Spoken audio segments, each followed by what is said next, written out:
Hello family, welcome to my another video. I hope ಎಲ್ಲರೂ ಚೆನ್ನಾಗಿದ್ದೀರಾ. ನಾವು ಕೂಡ ತುಂಬಾ ಚೆನ್ನಾಗಿದ್ದೀವಿ. ಇವತ್ತು ಸಂಡೇ. ಸೊ ಸಂಡೇ ಆದರೆ ಆದ್ಯ ಕಣ್ಣಗೆ ನಿದ್ದೆ ಬರಲ್ಲ. ಬೇರೆ ಟೈಮ್ ಸ್ಕೂಲ್ ಇದ್ದಾಗ ಎಬ್ಬರಿಸ್ಬೇಕು ನಾನೇ. ಸೊ ಇವತ್ತು ಸ್ವಲ್ಪ ಬೇಗನೆ ಎದ್ಬಿಟ್ಟು ನಾಳೆ ಮ್ಯಾಥ್ಸ್ ಟೆಸ್ಟ್ ಕೂಡ ಇದೆ. ಸೊ ಅವಳೇ ಬುಕ್ ಎತ್ಕೊಂಡು ಟೀಚರ್ ಆಟ ಆಡ್ತಿದ್ಲು.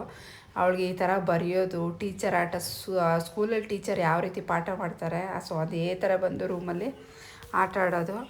ಸೊ ನನಗೆ ಗೊತ್ತಿರೋ ಪ್ರಕಾರ ಕೆಲವೊಂದು ಮಕ್ಕಳು ಬುಕ್ ಎತ್ತು ಅಂದರೆ ಇಂಟ್ರೆಸ್ಟ್ ಇರೋದಿಲ್ಲ. ಬಟ್ ಆದ್ಯ ಆ ಥರ ಅಲ್ಲ. ಸೊ ನಾನು ನನ್ನ ಮಗಳ ಬಗ್ಗೆ ಯಶಸ್ಸು ಹೇಳ್ಕೊಳ್ತಾ ಇದ್ದೀನಿ ಅಂತ ಏನಲ್ಲ.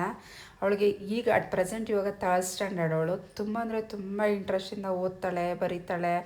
ಅವಳು ಹೋಮ್ವರ್ಕ್ ಅವಳೇ ಮಾಡ್ಕೊಳ್ತಾಳೆ. ಏನಾದರೂ ಅವಳಿಗೆ ಅರ್ಥ ಆಗಿಲ್ಲ ಅಂತ ಹೇಳಿದ್ರೆ ಮಾತ್ರ ನನ್ನ ಹತ್ರ ಬಂದು ಕೇಳ್ತಾಳೆ. ಸೊ ನಾನು ಅದನ್ನು ಹೇಳಿದ್ರೆ ಅದನ್ನು ಮಾಡ್ತಾಳೆ ನೆಕ್ಸ್ಟ್ ಅವಳು. ಆ ಥರ ಅದೊಂದು ನಾನು ಗಾಡ್ ಗಿಫ್ಟು ಅವಳಲ್ಲಿ ಅಂತಲೇ ಹೇಳ್ತೀನಿ. ಸೊ ಇನ್ನು ಇವತ್ತು ಭರತನಾಟ್ಯ ಕ್ಲಾಸ್ ಕೂಡ ಇದೆ. ಅಮ್ಮ ಮನೆಗೆ ಕೂಡ ಹೋಗಬೇಕು. ಹಾಗಾಗಿ ಒಂಚೂರು ರಿವಿಸನ್ ಮಾಡ್ಕೊಂಬ, ನಾನು ಬೇರೆ ಕೆಲಸ ಎಲ್ಲ ಮಾಡಿ ಮುಗಿಸ್ತೀನಿ ಅಂತ ಹೇಳಿದೆ. ಹಾಗಾಗಿ ಅವಳು ರಿವಿಸನ್ ಮಾಡ್ಕೊತಾ ಇದ್ದಾಳೆ. ಇನ್ನು ನಾನು ಬಟ್ಟೆ ಒಂಚೂರಿತ್ತು. ಸೊ ಹಾಗಾಗಿ ಮಡ್ಚೋಣ ಅಂತೇಳ್ಬಿಟ್ಟು ಅಲ್ಲೇ ರೂಮಲ್ಲಿ ಕೂತ್ಕೊಂಡು ಮಡಿಸ್ತಿದ್ದೆ. ಅವಳು ಪಾಡ್ಕ ಅವಳು ಓದ್ಕೊತಾ ಇದ್ಲು. ಇನ್ನು ಭರತನಾಟ್ಯಂ ಕ್ಲಾಸ್ ಮುಗಿಸ್ಕೊಂಡು ನಾವು ಕೂಡ ಮನೆ ಕಡೆ ಬಂದ್ವಿ. ಸೊ ಅಷ್ಟರಲ್ಲಿ ನನ್ನ ತಂಗಿ ಹಸ್ಬೆಂಡ್ ಕೂಡ ಬಂದಿದ್ದರು ಅವಾಗ ತಾನೇ. ಸರಿ ಅಂತ ಹೇಳ್ಬಿಟ್ಟು ಅವ್ರ ಜೊತೆ ಒಂಚೂರು ಮಾತಾಡಿಕೊಂಡು, ಸೊ ಇನ್ನು ಆದ್ಯ ಹೋಗಿದ್ಲಲ್ವ.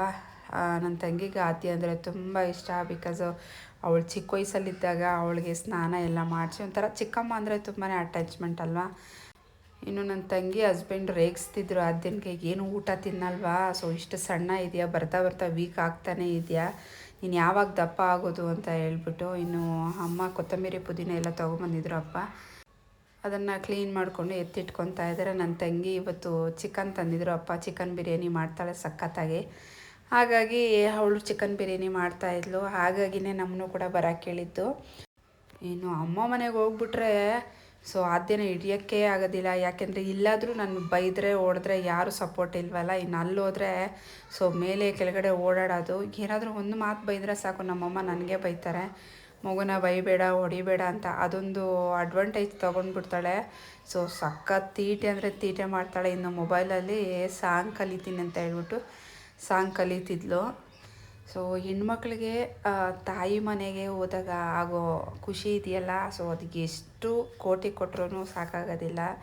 ಸೊ ನಾವು ಹೋದರೆ ಅಷ್ಟೇ ನಮ್ಮ ತಂದೆ ತಾಯಿ ಖುಷಿ ಪಡ್ತಾರೆ. ನಾವಿರೋ ಅಷ್ಟು ದಿನ ಅಷ್ಟೇ ಚೆನ್ನಾಗಿ ನೋಡ್ಕೊಳ್ತಾರೆ. ಸೊ ಅದಕ್ಕೆ ತಾಯಿ ಮನೆಯೇ ಗಂಡನ ಮನೆಯೇ ಹೇಳೋದು. ಗಂಡನ ಮನೇಲಿ ನಾವು ಏನೇ ತಿಂದರೂ ಎಷ್ಟೇ ಕೆಲಸ ಮಾಡಿದ್ರು ಒಂದ್ಸಲ ನೆಮ್ಮದಿ ಅನ್ನೋದು ಇದ್ರೂ ಕೂಡ ಏನೋ ಅಷ್ಟು ಸ್ಯಾಟಿಸ್ಫ್ಯಾಕ್ಷನ್ ಆಗೋದಿಲ್ಲ. ಅದೇ ತಾಯಿ ಮನೇಲಿ ನಾವು ತಿನ್ನಲ್ವೋ, ಗಂಜಿ ಕುಡಿತೀವೋ ಅದು ಲೆಕ್ಕಕ್ಕೆ ಬರೋದಿಲ್ಲ. ಬಟ್ ಏನೋ ಒಂಥರ ಹ್ಯಾಪಿ ಮೂಮೆಂಟು. ಇನ್ನು ನನ್ನ ತಂಗಿ ಅಳ್ತಾ ಇರೋದು ಯಾಕೆ ಅಂತ ಹೇಳಿದ್ರೆ, ಆದ್ಯ ಚಿಕ್ಕ ವಯಸ್ಸಲ್ಲಿ ತುಂಬ ಅಂದರೆ ತುಂಬಾ ಕಷ್ಟಪಟ್ಟು ಹುಟ್ಟಿರೋ ಮಗು ಅದು. ನನಗೆ ಡೆಲಿವರಿ ಆಗಬೇಕಾದ್ರೆ ಆದ್ಯ ಎಷ್ಟು ಕಷ್ಟಪಟ್ಟಳು, ICUಯಲ್ಲಿ ಯಾಕಿದ್ಲು ಅಂತ ಎಲ್ಲ ನೆನೆಸ್ಕೊಂಡು ಅವಳು ಸೊ ಅಳ್ತಾ ಇದ್ಲು. ಅದೇ ನಾನು ಹೇಳ್ತಿದ್ದೆ, ಅದೆಲ್ಲ ಒಂದು ಬ್ಯಾಡ್ ಟೈಮು, ಬಿಟ್ಬಿಡು, ಇವಾಗ ಚೆನ್ನಾಗಿದ್ದಾಳಲ್ವ ಅಂತ ಹೇಳ್ಬಿಟ್ಟು. ಸೊ ಏನಕ್ಕೆ ಏನಾಗಿತ್ತು ನನ್ನ ಮಗಳಿಗೆ ಅಂತ ಏನಾದರೂ ವೀಡಿಯೋ ಬೇಕು ಅಂದರೆ ಕಮೆಂಟ್ ಮಾಡಿ, ಖಂಡಿತ ನೆಕ್ಸ್ಟ್ ವೀಡಿಯೋದಲ್ಲಿ ಶೇರ್ ಮಾಡಿಕೊಡ್ತೀನಿ. ಇನ್ನು ಬಿರಿಯಾನಿ ಕೂಡ ರೆಡಿಯಾಗಿತ್ತು. ಅದಕ್ಕೆ ಮೊಸರು ಬಜ್ಜಿ ಮತ್ತು ಮಟನ್ ಸಾರು ಕೂಡ ಇತ್ತು. ಸೊ ನನಗೆ ಬೇಡ ಅಂತ ಹೇಳ್ಬಿಟ್ಟು ನಾನು ಹಾಗೆ ಬರೀ ರೈಸ್ ತಿಂದೆ. ಇನ್ನು ನಿನ್ನೆ ಅಮ್ಮ ಮತ್ತು ನನ್ನ ತಂಗಿ ಹಸ್ಬೆಂಡ್ ಎಲ್ಲ ಇದಕ್ಕೆ ಹೋಗಿದ್ರು, ಕೋಲಾರ ಹತ್ರ ದೇವಸ್ಥಾನಕ್ಕೆ. ಸೊ ಅಲ್ಲಿ ವಿಜಯಪುರದಲ್ಲಿ ಆನ್ ದೇ ವೇ ಬರಬೇಕಾದ್ರೆ ಸ್ಯಾರಿ ಸೇಲ್ ಹಾಕಿದ್ರಂತೆ. ಜಸ್ಟ್ 250-300 ರುಪೀಸ್ ಅಂತೆ ಈ ಸ್ಯಾರಿ. ಸೊ ಸಾಫ್ಟಾಗಿದೆ ಅಂತ ಹೇಳ್ಬಿಟ್ಟು ತೊಗೊಂಡಿದ್ರು. ಅದನ್ನೇ ಡ್ಯಾಮೇಜ್ ಇದೆ ಏನು ಅಂತ ಹೇಳ್ಬಿಟ್ಟು ಎಲ್ಲ ಬಿಚ್ಚಿಬಿಟ್ಟು ನೋಡ್ತಾಯಿದ್ರು ಅಮ್ಮ. ಸೊ ತುಂಬ ಅಂದರೆ ತುಂಬ ಸಖತ್ತಾಗಿತ್ತು, ಸಾಫ್ಟಾಗಿತ್ತು ಸ್ಯಾರಿ. ನನಗೂ ಕೂಡ ಇಷ್ಟ ಆಯಿತು. ಈಗಂತೂ ಎಲ್ಲ ಕಡೆ ಸ್ಯಾರಿ ಸೇಲ್ಸ್ ಆಗ್ತಾನೆ ಇರ್ತಾರೆ.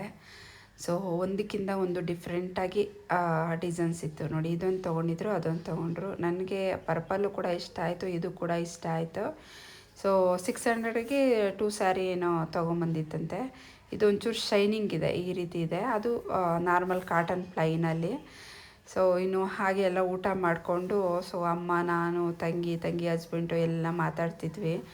ಆದ್ಯ ಅವಳು ಭರತನಾಟ್ಯ ಕ್ಲಾಸಲ್ಲಿ ಇವತ್ತು ಹೊಸ ಸ್ಟೆಪ್ಸ್ ಹೇಳ್ಕೊಟ್ರಂತೆ. ಸೊ ಅದ್ರ ಬಗ್ಗೆ ಅವ್ರ ಚಿಕ್ಕಿ ಹತ್ರ ಡಿಸ್ಕಷನ್ ಮಾಡ್ತಿದ್ಲು. ಇನ್ನು ಸಾಂಗ್ ಹುಡುಕ್ತಿದ್ಲು ಡ್ಯಾನ್ಸ್ ಮಾಡೋಕ್ಕೆ.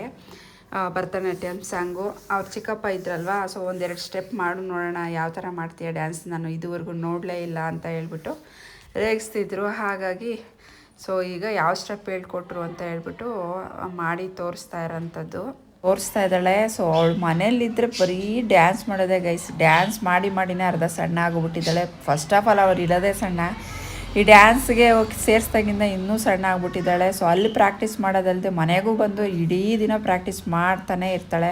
ನಮ್ಮಮ್ಮ ಅಂತೂ ಬೈತಾನೆ ಇರ್ತಾರೆ, ನಿಂಗೆ ಸುಮ್ಮನೆ ಕುತ್ಕೋ, ಕೈ ಕಾಲು ನೋವು ಬರುತ್ತೆ ಅಂತ ಹೇಳಿದ್ರೂ ಅವಳು ಆಟ ಬಿಡೋದೇ ಇಲ್ಲ, ಮಾಡ್ತಾನೆ ಇರ್ತಾಳೆ. ನಾನಂತೂ ಹೇಳಿ ಸಾಕಾಗಿ ಬಿಟ್ಟಿದ್ದೀನಿ. ಸೊ ಸಾಕು ಬಿಡು ಮಗನೇ, ಡ್ಯಾನ್ಸ್ ಮಾಡಿದ್ನಂದ್ರು ಕೇಳ್ತಾನೆ ಇರಲಿಲ್ಲ, ಮಾಡ್ತಾನೆ ಇದ್ಲು.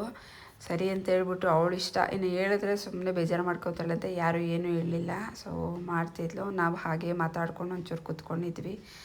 ಸೊ ಇವತ್ತಿನ ವಿಡಿಯೋ ಇಷ್ಟ ಆಗಿದ್ರೆ ಪ್ಲೀಸ್ ನನ್ನ ಅಕೌಂಟ್ನ ಫಾಲೋ ಮಾಡಿ, ಸಪೋರ್ಟ್ ಮಾಡಿ. ನಿಮ್ಮ ಸಪೋರ್ಟ್ ಇದ್ದರೆ ಸೊ ಇನ್ನೂ ಚೆನ್ನಾಗಿರೋ ವಿಡಿಯೋ ಮಾಡೋಕ್ಕೆ ನಮಗೆ ಸ್ಫೂರ್ತಿ ಆಗುತ್ತೆ. ಸೊ ಮುಂದಿನ ವಿಡಿಯೋದಲ್ಲಿ ಸಿಗ್ತೀನಿ. Love you all, take care, bye.